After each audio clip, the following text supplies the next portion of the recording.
Growing up as Shirley Jackson's daughter was far from easy. Every move I made, every breath I took, was constantly monitored and judged. My father, the powerful CEO of Jackson Industries, had already mapped out my entire life before I could even walk. "Patricia, darling," he'd say, adjusting his perfectly tailored suit, "a Jackson never settles for second best." Our mansion in Glendale was a symbol of that belief. It had 29 grand rooms filled with luxury and wealth, every corner carefully designed to showcase power. But to me, it was less of a home and more of a golden cage. By the time I was 27, I had followed my father's plan perfectly. I graduated from ISE Business School, secured a junior executive role at Jackson Industries, and was engaged to Douglas Murray, the heir to Murray Technologies. Douglas wasn't just my fiancé, he was also my father's ideal choice for me. But there was a big problem. I wasn't in love with Douglas. My heart belonged to someone else entirely. I met Tyler Posey on a rainy Saturday morning when my Ferrari decided to break down on the way to work. He was the mechanic who came to my rescue, pulling up in a beat-up tow truck. His smile was warm and genuine, making my heart race in a way it never had before. "Looks like your timing belt is done for," he said, wiping his hands on his worn jeans. "I can fix it, but it'll take a few hours." Something about his honest brown eyes and the way he spoke to me, not down to me, made me agree to wait at his garage instead of calling an Uber. That simple decision changed my life forever. As I sat in the small garage, drinking bad coffee from a vending machine, I got to know Tyler. He wasn't just any mechanic. He had worked his way through engineering school and graduated at the top of his class. He could have easily landed a high-paying corporate job, but he chose to do what he loved, fixing things with his hands. "Life's too short to spend it doing something just because it looks good on paper," he said, his eyes lighting up as he spoke. Those words hit me harder than I expected. For the first time in my life, someone had put into words exactly what I had been feeling all along. Tyler saw life differently, through a lens of passion and purpose, not obligation. One cup of coffee turned into another. Coffee turned into dinner. Dinner turned into stolen moments that I never wanted to end. Tyler wasn't just fixing my car that day, he was fixing something deep within me. For the first time, I felt alive. Whenever I managed to escape my suffocating world, Tyler was my safe haven.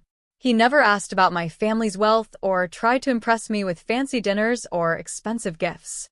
Instead, he introduced me to a life I never knew existed.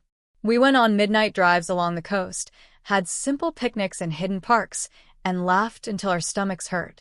For 7 months, I lived 2 lives. By day, I was the perfect society daughter. By night, I was just myself. But deep down, I knew this double life couldn't last forever. The turning point came during a charity gala at our mansion. Douglas was busy boring everyone with endless talk about mergers, while my mother dragged me from one group of socialites to another, like I was her prized possession. "Patricia will be taking over the East Coast operations after the wedding," she announced to yet another group. "The Murray and Jacksons together. Imagine the possibilities." Her words felt like a noose tightening around my neck. Feeling like I was about to burst, I slipped out into the garden, my hands trembling as I dialed Tyler's number. When he answered, the words came pouring out. "I can't do this anymore," I whispered, tears streaming down my face. "I can't marry Douglas. I can't keep being the person they want me to be." There was a pause before Tyler finally spoke. "Then don't be. Be who you are, Patricia. That's the person I fell in love with." His words gave me the courage I needed. The next morning, I walked into my father's study. My heart was pounding, but I forced myself to stand tall. "Daddy, I need to tell you something," I said, my voice shaking slightly. "I can't marry Douglas. I'm in love with someone else." The explosion that followed was immediate and overwhelming. My father's face turned a deep shade of purple, and his voice boomed like thunder. "A mechanic," he roared, slamming his fist onto his mahogany desk. "My daughter, a Jackson, in love with a grease monkey?" "He's an engineer, Daddy," I said, trying to keep my voice steady. "And he's brilliant. If you would just meet him." "Absolutely not," my father bellowed, cutting me off. His voice was sharp enough to shatter glass. "You will marry Douglas as planned, or you can forget about your trust fund, your position at the company, everything. Is that clear?" His words hit me like a slap, but they also sparked something inside me. For the first time, I realized how tightly I had been controlled my entire life. It wasn't just about Tyler anymore. It was about choosing my own path, no matter the cost. I stood tall, finding strength I didn't know I had. "Crystal clear, Daddy." "Goodbye," I said firmly. Walking out of that study was the hardest thing I'd ever done. My mother's hysterical sobbing, my father's angry threats, and the whispers of the household staff followed me as I packed a small bag. This was the only home I had ever known, but I knew I couldn't stay. When I stepped outside, Tyler was waiting for me by his modest apartment, worry written all over his face. As I explained everything that had happened, he looked troubled. "Patricia, that's your whole life you're walking away from, your family, your inheritance. I can't let you give all that up for me." I silenced him with a kiss. "I'm not giving up my life, Tyler. I'm finally starting it." The next few months were a crash course in real life. I moved into Tyler's small, one-bedroom apartment, got a job as an entry-level business consultant at a small firm, and learned how to live on a budget. It wasn't easy. There were moments when I missed the comfort and luxury I had taken for granted, but for the first time, I felt free. I wasn't living by anyone else's rules but my own. My parents didn't make it easy for me. Their attempts to bring me to my senses ranged from emotional guilt trips to outright sabotage. They froze my bank accounts, canceled all my credit cards, and even tried to get me fired from my new job. But every obstacle only made Tyler and me stronger as a team. We learned to support each other and fight for the life we were building together. When Tyler and I decided to get married, we chose to keep it simple.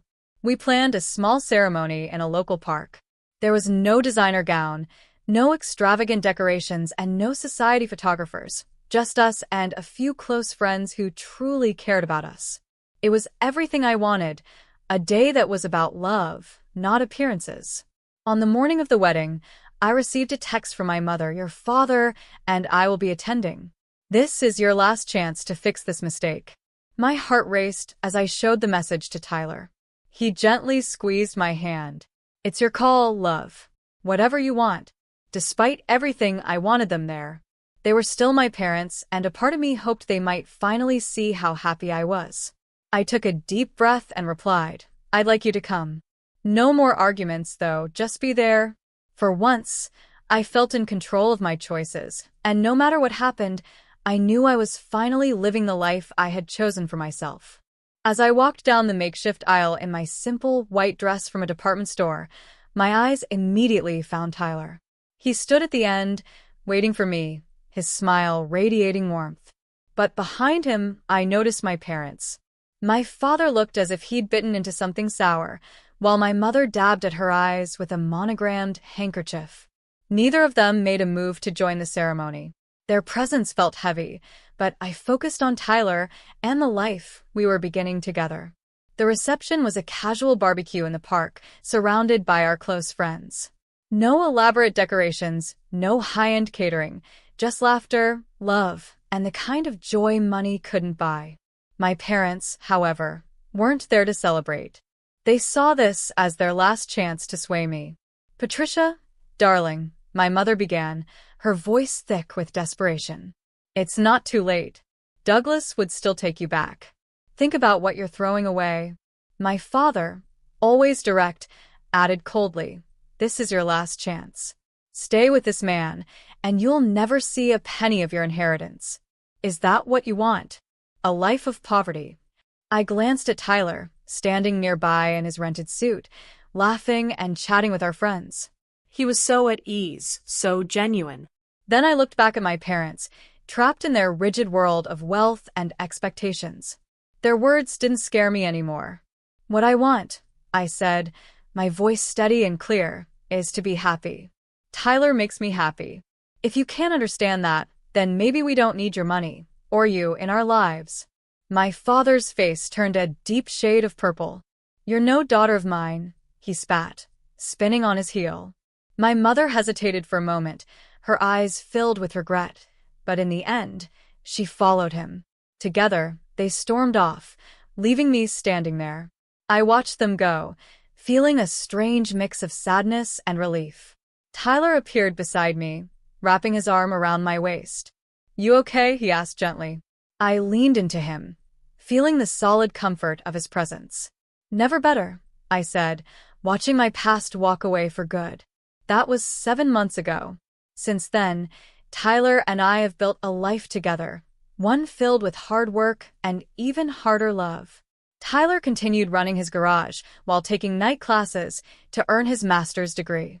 I threw myself into my consulting work, slowly building a client base. We were happy, truly happy, even if it meant watching our spending and clipping coupons. For the first time, life felt real. But Tyler was keeping something for me, something that would turn my world upside down once again. Everything changed on what seemed like just another ordinary Monday evening. I came home early from work, excited to surprise Tyler with takeout from our favorite Thai restaurant. But when I walked into the apartment, it was empty. On the counter, there was a hastily scribbled note.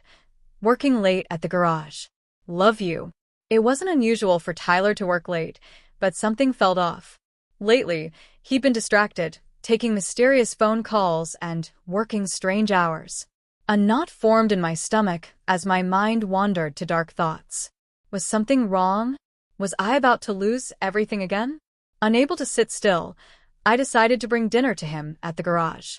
Maybe we could eat together and ease my worries. But when I arrived, the place was dark, and Tyler's old truck wasn't parked in its usual spot. My hands shook as I called his number. It went straight to voicemail. Panic started to creep in, and my heart raced. Just as fear began to overwhelm me, my phone buzzed with a text from an unknown number. "Mrs. Posey, please come to 1868 Allen Avenue immediately. It's about your husband." My breath caught in my throat. Allen Avenue? That was in the industrial district, miles from Tyler's garage. With trembling hands, I entered the address into my GPS and drove through the dark city streets, my mind spinning with worst-case scenarios. What was going on? Why was Tyler there? The GPS led me to a massive, modern building with sleek glass walls and a professional look that didn't match Tyler's usual world. As I approached, the security gates opened automatically, and a uniformed guard greeted me. "Mrs. Posey," he said with a respectful nod, "please take the executive elevator to the top floor." Executive elevator? Top floor? My confusion grew, and my heart pounded in my chest as I stepped into the sleek elevator. When the doors opened, I found myself in a breathtaking office suite. Floor-to-ceiling windows offered a stunning view of the city, and everything around me oozed wealth and power. Then I saw him, Tyler. He stood at a glass desk with his back to me, looking out over the city. But this wasn't the Tyler I knew. Gone were the worn jeans and oil-stained t-shirts. Instead, he was wearing an impeccably tailored suit, the kind that probably cost more than our monthly rent. "Tyler's?" I whispered, my voice barely audible. He turned around slowly, and his familiar warm smile greeted me, though there was a hint of nervousness in his eyes. "Charlie," he said softly, using the special nickname only he called me. "I think it's time we talk." My mind raced as I stood there, staring at the man I thought I knew. Who was he, really? And what was he about to tell me? Before Tyler could say another word, the office door burst open, and there they stood, my father, mother, and Douglas Murray. It was like stepping into a nightmare. "What is the meaning of this?" my father roared, his face already turning that familiar shade of angry purple. "Security said Patricia was heading up here. What are you doing in the CEO's office?" You mechanic." Tyler didn't flinch. Instead, he calmly straightened his tie and stepped around the desk. "Actually, Mr. Jackson," he said evenly, "I am the CEO. Tyler Posey, founder and chief executive officer of Posey Innovations." The silence that followed was deafening. My mother grabbed the nearest chair to steady herself. Douglas's jaw dropped so low it looked like it might never close again. And my father, for the first time I could remember, was utterly speechless. But my mother stammered, struggling to find words. "You're a mechanic." Tyler smiled gently and took my hand. I own a chain of auto repair shops, yes. That was my first business, started with a loan from one of my college professors. But Posey Innovations is my main focus. We're a tech company that specializes in revolutionary electric vehicle batteries. Those late nights at the garage? That's what they were about. We were finalizing our newest prototype. I stared at him, my head spinning. This was a side of Tyler I never knew. Why didn't you tell me? I asked, my voice barely above a whisper.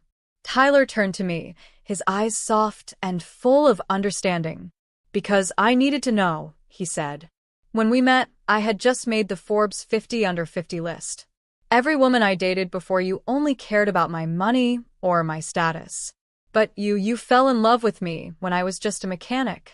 You gave up everything to be with me. I had to be sure. Posey Innovations, my father finally muttered, his business mind catching up to the moment. The company that revolutionized electric vehicle battery technology? The one every major car manufacturer is fighting to partner with? That's you? Tyler nodded, still holding my hand. Our market valuation hit $150 billion last week. Not quite Jackson Industries territory yet, he added with a small smile, but we're getting there. The room went silent again. My mother looked like she might faint. Douglas looked completely defeated, as if the wind had been knocked out of him. My father, though, stared at Tyler with a mix of disbelief and something I never expected to see, respect. As for me, my emotions were a whirlwind. The man I fell in love with wasn't just a mechanic. He was a visionary, a leader, and a genius. But none of that mattered. The only thing I cared about was the same thing that had drawn me to him in the first place. Tyler was the man who loved me for me, and I loved him for exactly who he was. I couldn't help but laugh at my father's expression.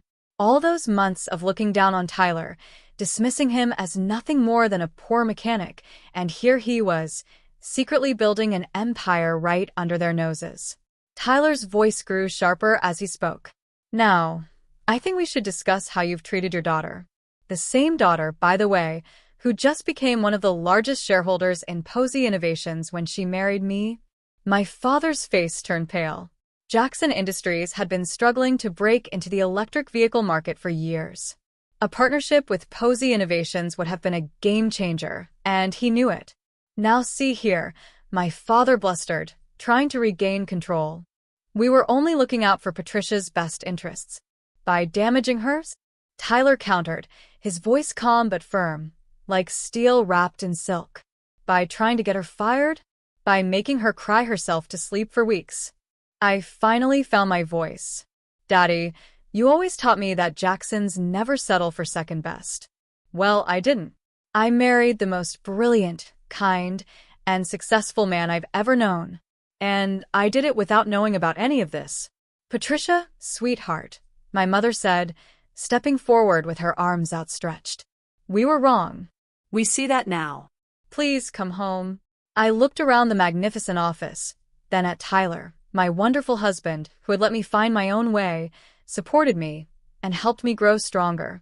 I am home, Mom.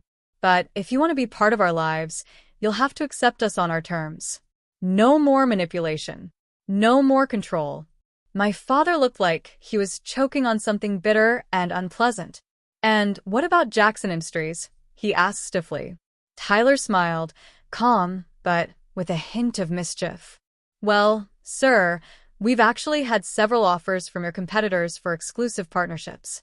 But considering the family connection, we might be open to a different arrangement if you're interested in discussing it as equals. The next hour was surreal. My father and Tyler sat down to talk business, while my mother fussed over the state of our small apartment and insisted we move into a proper home. Douglas, who had been standing silently like a defeated statue, eventually slunk away, probably to lick his wounds. Later that night, back in our cozy apartment, I curled up next to Tyler on the couch. The contrast between the luxurious office and our little home didn't bother me one bit. Here, in this modest space, we had built a life together, a life of love, respect, and honesty. Tyler pulled me closer, his voice soft and full of warmth. You okay, Charlie? I smiled, resting my head against his shoulder. More than okay, I said. I'm happy. Really, truly happy. And for the first time, I felt like I had everything I'd ever wanted. I finally asked Tyler the question that had been on my mind for so long. Why keep working at the garage? Why live like this when you have billions? Tyler smiled and pulled me close. The garage keeps me grounded. It reminds me where I started. And this apartment, these months with you, they've been the happiest of my life. We made it work together, without any silver spoons or trust funds. Tears filled my eyes as I looked at him. I love you, you sneaky billionaire. He laughed and kissed me. And I love you, my runaway heiress. Life changed after that night, but not in the ways people might expect. We moved out of our tiny apartment, but only into a modest house we chose together. Nothing flashy, just a home where we could be ourselves. I joined Posey Innovations as the head of their charitable foundation, using the company's resources to help young entrepreneurs with big dreams but limited means. Tyler, despite his billions, still spends time at his first garage. He teaches mechanical skills to underprivileged youth, helping them build a future with their own hands. Watching him work, sharing his passion with others, makes me love him even more. As for my parents, they're trying. Mom still makes not-so-subtle hints about how grandchildren need trust funds, but Dad has come a long way. He's developed a real respect for Tyler, and their weekly business meetings often turn into long conversations about everything from classic cars to philosophy. It's not perfect, but it's progress. I've also come to understand what Tyler meant about life being too short to live it just on paper. Sometimes the best things come disguised as broken-down Ferraris and bad coffee from vending machines. Life isn't about plans or appearances. It's about the moments that make you feel alive. The best part? Every now and then, when we drive past our old apartment or pick up takeout from our favorite Thai place, Tyler still looks at me the same way he did when we first met. Back then, he was just a mechanic, and I was just a rebellious heiress running from a life that didn't feel like my own. Because in the end, love doesn't care about bank accounts or business empires. It doesn't measure success in dollars or status. Love is about who you are when everything else is stripped away. It's about finding someone who sees you, truly sees you, and loves you anyway. And that's us, Patricia and Tyler. A mechanic and a runaway heiress who found something far better than billions. We found each other.